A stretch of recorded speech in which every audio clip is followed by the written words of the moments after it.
시청자 여러분 안녕하십니까? 박종환 TV 방송의 시사 전망대입니다. 오늘은 제1부와 2부 순서로서 진행해 보겠습니다. 제1부는 자랑스러운 스토리 칭찬합시다.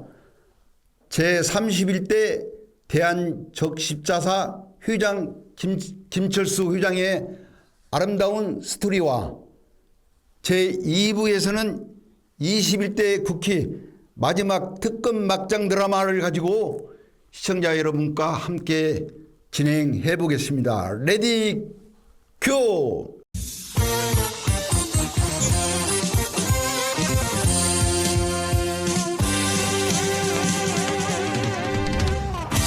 본 방송은 익산시민통합발전위원회, 익산문화원, 익산시민의 종 후원으로 보내드리겠습니다. 본격적인 방송에 앞서 유튜브 시청자 무료 서비스 박종환 TV 방송 구독, 좋아요, 알림을 눌러주시면 방송에 큰 힘이 되겠습니다. 제1부 칭찬합시다. 대한적십자사 김철수 회장님에 대해서 한번 칭찬해 보겠습니다. 이 대한적십자사는 1905년에 설립이 되었더라고요. 일제 강점기 때 잠시 폐지되었다가 1919년 대한민국 임시정부에 의해서 다시 설립돼서 세계에서 가장 오랜 역사를 가진 구호단체가 대한적십자사입니다. 대한적십자사는 국제조약 상위 기구로서 전시에는 무력 충돌 제네바 협약에 의해서 전시 포로, 희생자, 전상자, 치료 및 구호를 하고 평시에는 수재, 화재, 기아 등 중대한 재난이 있을 때 인도적인 사업을 수행하고 있습니다. 최근 그 100년간의 각종 전쟁터에서 눈부신 활동을 보여준 인도적 구호기관인 국제적 적십자위원회 소속 대한적십자사 김철수 회장의 활약상을 좀 자랑해보고 싶어서 오늘 칭찬 릴레이 코너를 만들었습니다. 이 김철수 그 회장님은 대한적십자사 회장 하기 전에는 그 H+ 양지병원의 이사장이었어요. 그 이번에 그 대한적십자사가 그 우크라이나 전쟁 아시죠? 사실 그 우크라이나 전쟁은 그 러시아와 그 우크라이나 동슬라 부족 간의 그 전쟁인데 2014년부터 좀 갈등과 러시아와 갈등이 있다가 2022년에 이제 전면전이 이제 벌어졌어요. 그 푸틴 러시아 대통령이 과거 소련의 영광을 그 되찾으려고 자기 푸틴의 영향권을 회복하기 위해서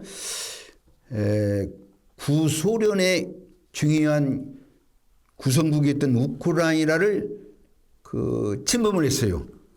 쉽게 말해서 그 푸틴 러시아 그 여러 가지 그 정황을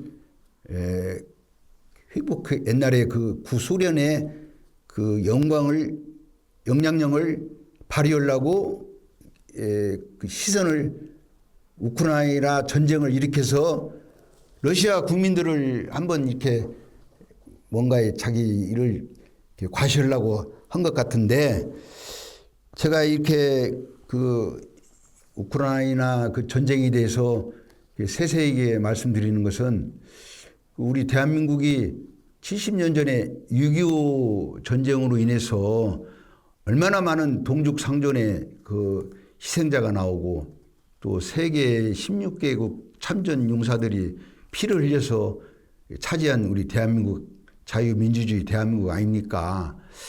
근데 이 우크라이나 이 전쟁이 그 소련, 그 러시아, 소련의 그 침공을 받아서 만약에 이 우크라이나가 공산권이 된다면은 그걸 생각을 해보면서 우리나라 70년 전에 우리나라도 그 소련의 그 지원을 받아서 김일성이 남침해서 얼마나 참 힘든 우리 6.25 그 사변을 당한 우리가 우크라이나를 어떻게든 지원을 해줘야겠다는 그런 생각을 갖고 있었는데 이번에 그 대한적십자사 김철수 회장님께서 좋은 그 우크라이나한테 좋은 일을 했다고 우리 전북권의 그 대변지 전북일보에서 이게 대서특필했어요. 그래서 그걸 잠깐 보니까 김철수 그 대한적십자 회장님이 그 폴란드 바르샤바에서 방탄 차량을 타고 무려 13시간을 달려서 키이우에 도착해서 그 구호품하고 현금 70억, 물품 258억, 총 328억 원의 모금을 우크라이나 인도적 차원에서 지원을 했더라고요. 여기에다 대고 또 긴급 후송령 있지 않습니까? 그 앰뷸런스, 쉽게 말해서 앰뷸런스를 한 40대를 우크라이나 정부에 이렇게 기증을 했어요. 그래서 우리 대한민국이 70년에 그 6.25 사변을 겪고 산업화와 민주화를 이룬 세계 경제 대국 10대 대국으로 일으킨 것은 세계의 자유민주주의를 사랑하는 그런 우방 국가들로 지원을 받아서 오늘날 대한민국이 이렇게 일어섰는데 이번에 그 김철수 대한적십자사 회장의 이는 그 활약으로 우리 대한민국이 위상을 이렇게 세우지 않나 그래서 자랑스러운 생각이 들어갑니다. 이 김철수 대한적십자사 그 회장은 우리 전라북도 우리 고장 출신이에요. 김제 출신인데 우리 고장 익산과도 저 인연이 좀 상당히 많이 있습니다. 우리 고장에 이리 고등학교라고 있어요. 그 이리 고등학교를 졸업하셨는데 그리고 이분이 이제 대학에서 이제 그 내과 의사예요. 김철수 그 회장님께서 그 H+ 양지병원 이제 이사장을 이제 견임하고 계시는데 또 부인이 김라인이 그 여사님은 또 산부인과 의사예요. 그래서 부부가 그 양지병원을 그 1976년에 개원을 해서 2024년인가 아마 48주년 지금 됐습니다만은 그러니까 김철수 그 회장님하고 김란희 여사님하고 이렇게 내과 산부인과 이렇게 의사 두 분이 관악구 신림동이라고 있습니다. 그러니까 뭐 한 48주년 50년 전에는 지금 그 신림동이 그렇게 번화한 그 도시가 아니었을 달동네였답니다. 그 달동네에서 그 의료가 필요한 그 동네에서 개원을 해서 무려 그 의료진 전문 의사가 120여 명, 32개 진료과가 있어요. 32개 진료과. 병실이 658병동.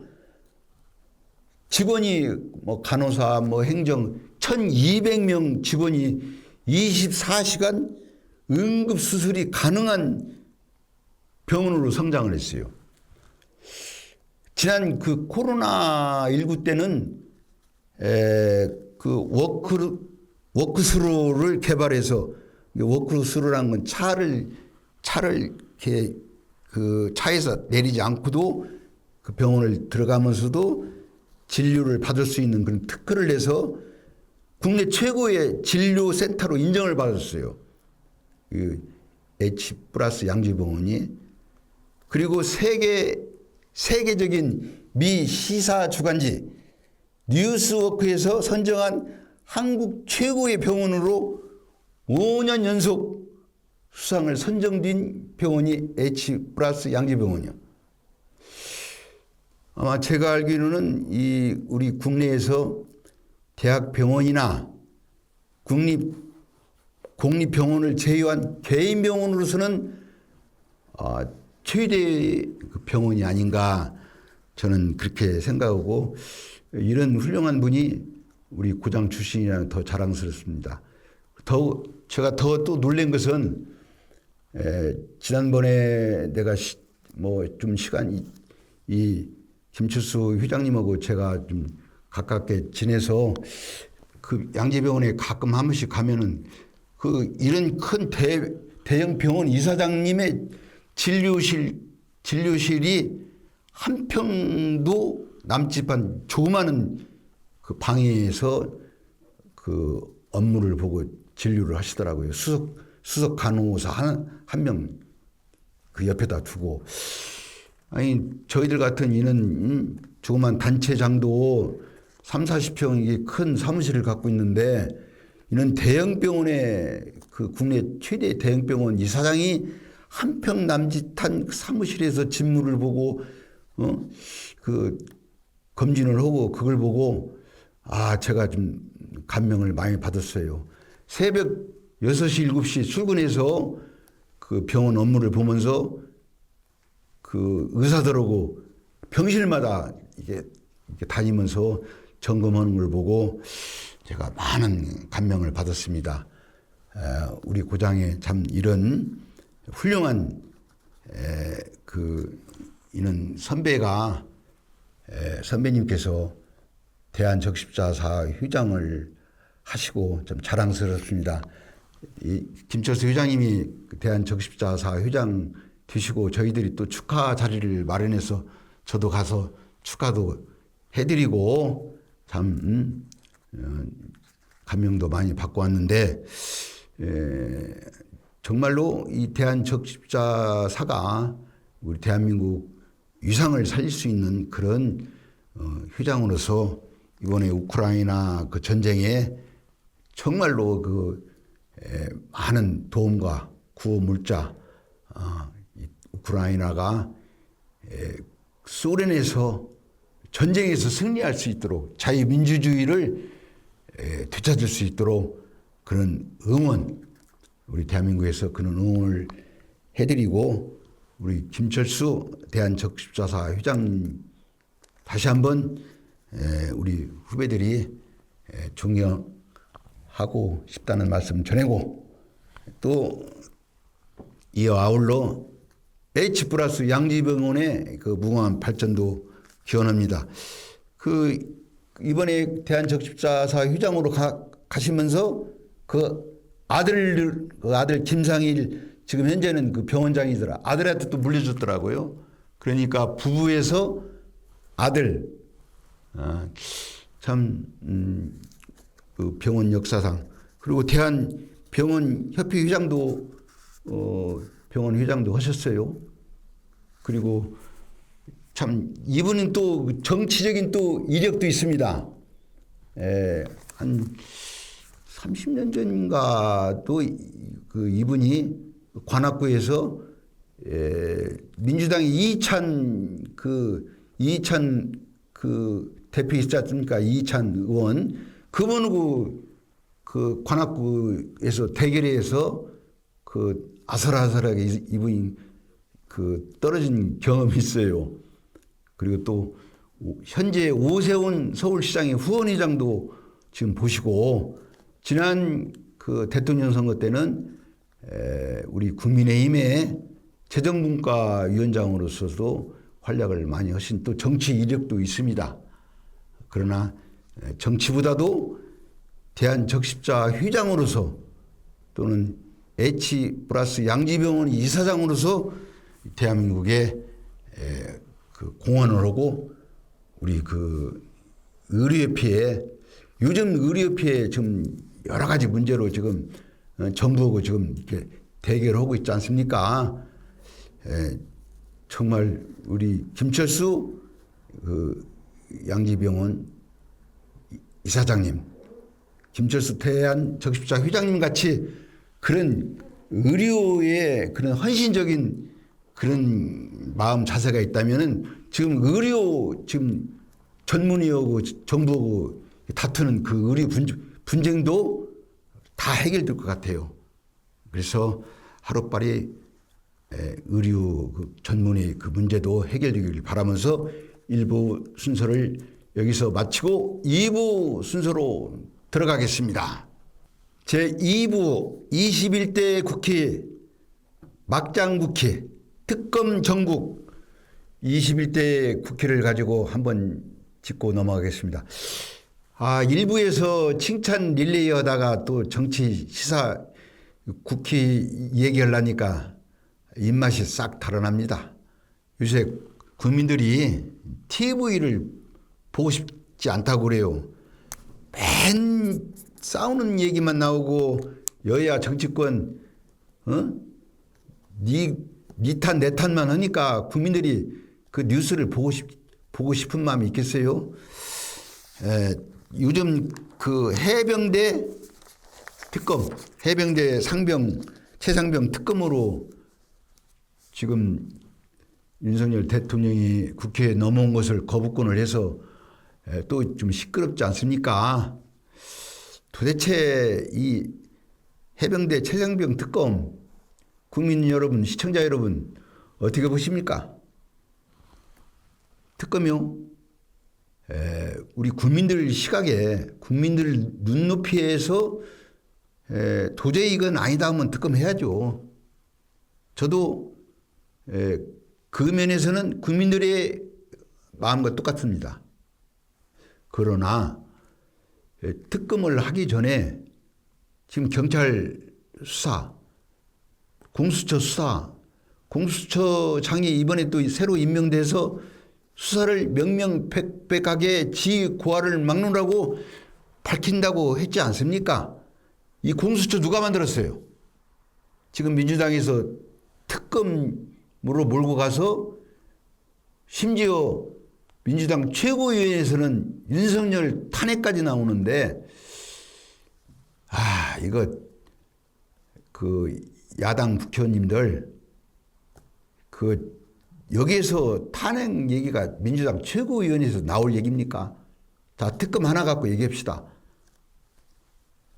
지금 그러면 야당 이론에서 말하는 특검 특검 합시다 그러면은 우리 국민들도 뭐라고 말하냐면은 최상병 특검만 하지 말고 삼김 특검을 하자고 그래. 삼김. 그 삼김에 뭐 김영삼, 김대중, 뭐 김중필 그 삼김이 아니고 삼김 여사 특검. 김건희 여사, 김정숙 여사, 김혜경 이재명 대표의 김혜경 여사 삼김 특검도 하자는 거예요. 국민들은. 그러면 야당에서 원하는 특검을 하자면은 그건 뭡니까? 특검으로 날 세자는 거 아닙니까? 그러면 공수처가 왜 필요해요? 공수처 없애야죠. 지난 방송에서도 제가 강렬하게 말씀드렸지만은 공수처가 왜 필요해요?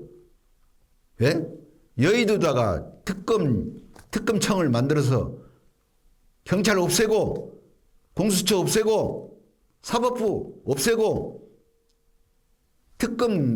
특검으로 다 해야죠. 이건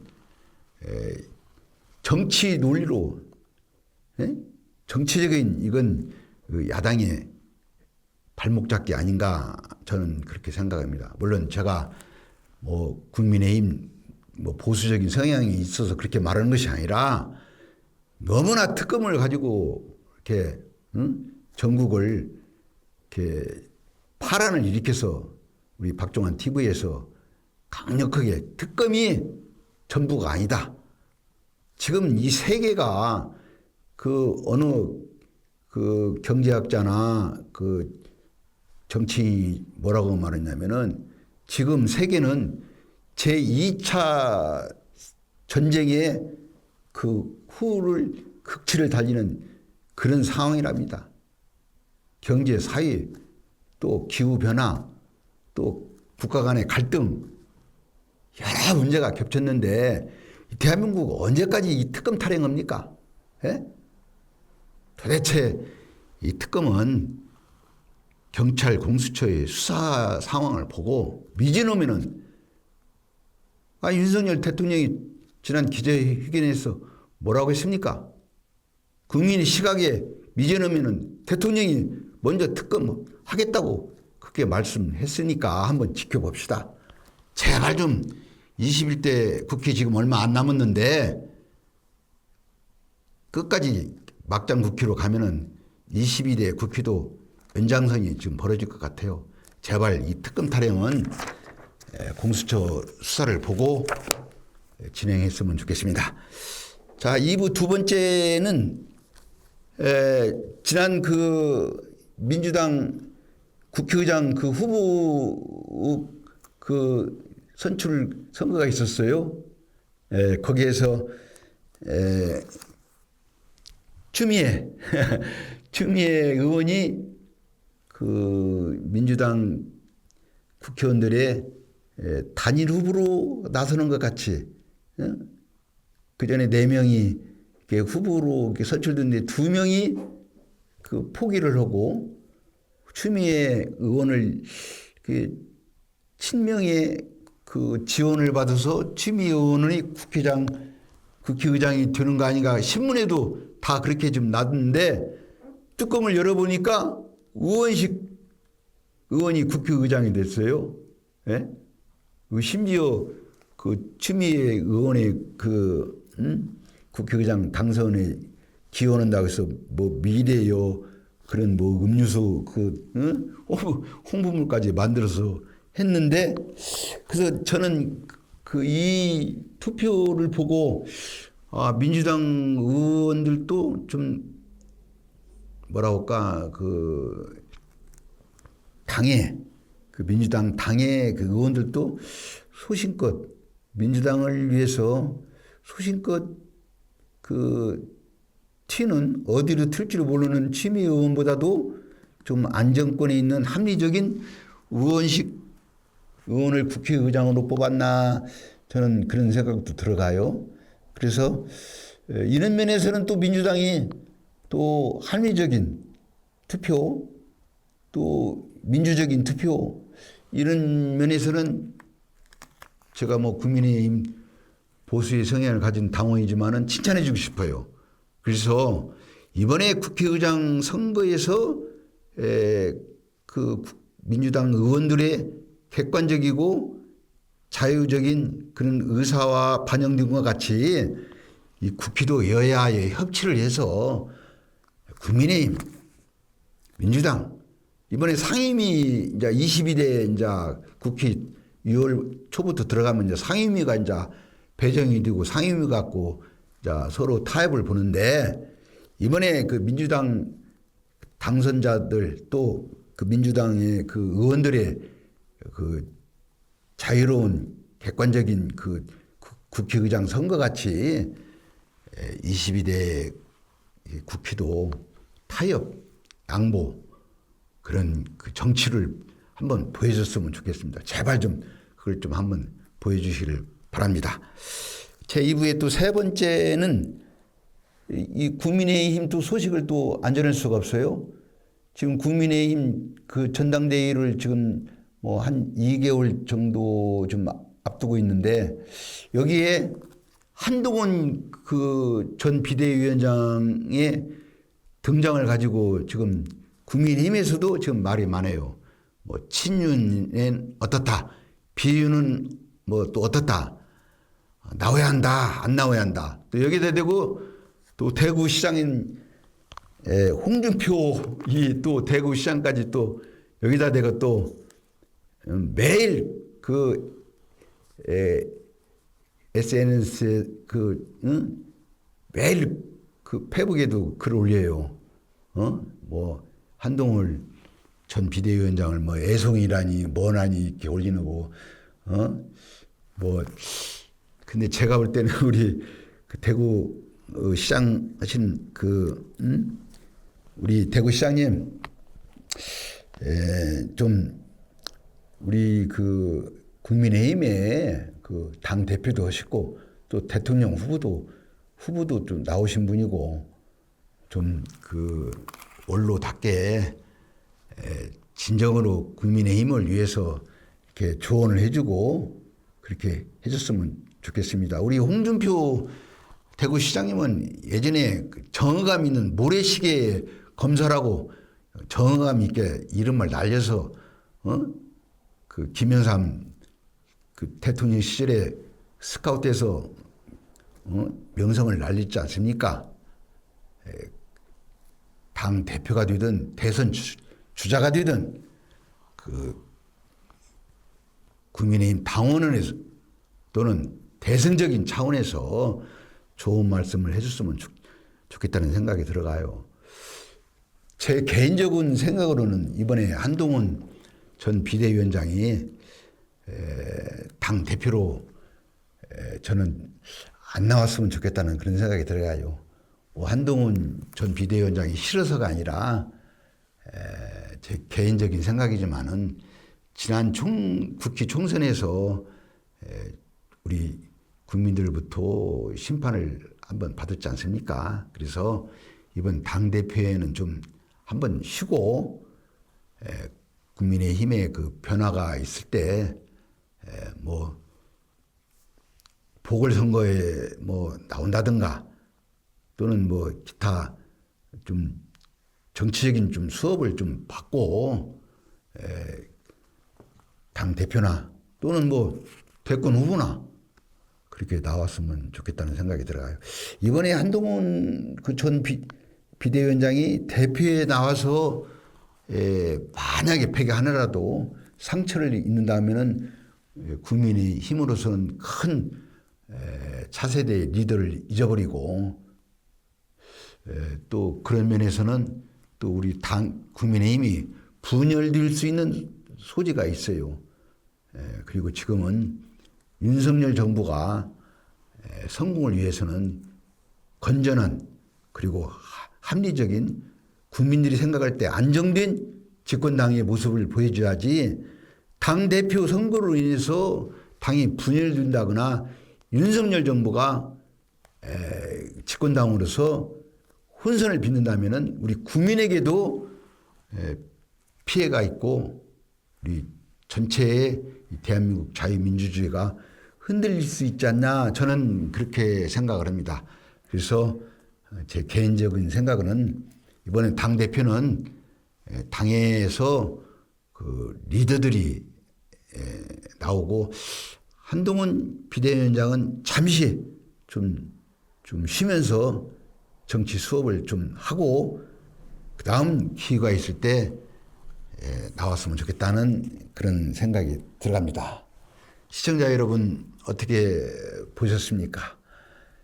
정치나 경제나 이 사회가 안정된 이 정치를 보여줘야 우리 국민이 안심하고 자기가 할 수 있는 그 본업에 충실합니다. 정치가 흔들리고 정치권이 힘들고 이 대한민국이 정부가 흔들리면은 우리 국민들도 불안하고 또 모든 일이 잘 안 될 수가 있습니다. 정치권이나 경제 사회 모든 분야에서 일치 단결해서 세계 10대 강국 이 대한민국 자유민주 대한민국을 지켜주시기를 바라겠습니다. 시청자 여러분 이번 주는 여기서 마치겠습니다. 다음 주에 만나요. See you again. 감사합니다.